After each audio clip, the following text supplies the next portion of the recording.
natin na patuyuin or then kukuha ng paper towel tapos doon po ipupunas.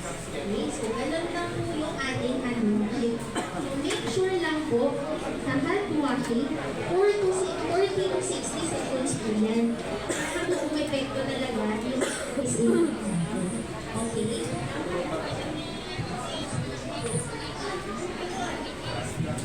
Tapos na po tayo sa hand washing, okay? Sa hand hygiene natin. So, kailan naman dapat gamitin ang disposable gloves? Okay? Next.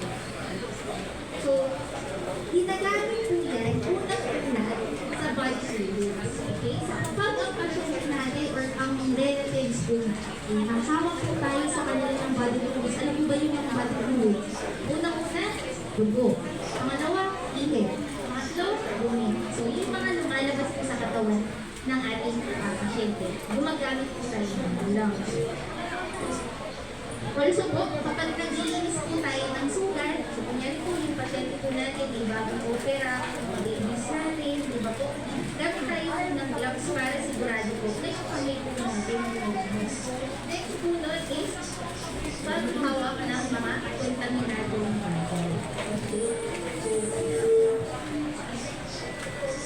So, reminder po mula sa World Health Organization na ang pagsuot po ng guantes ay hindi alternatibo sa paglilinis ng mga kamay.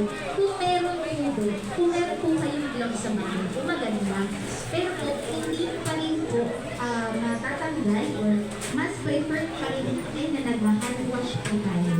Okay? Hindi po siya ginagawang alternatibo. So kung kunyari may gloves po kayo, sige po, pero po bago mag-gloves, mag-hand wash. Pagkatapos mag-gloves, mag-hand wash or mag-hand wash.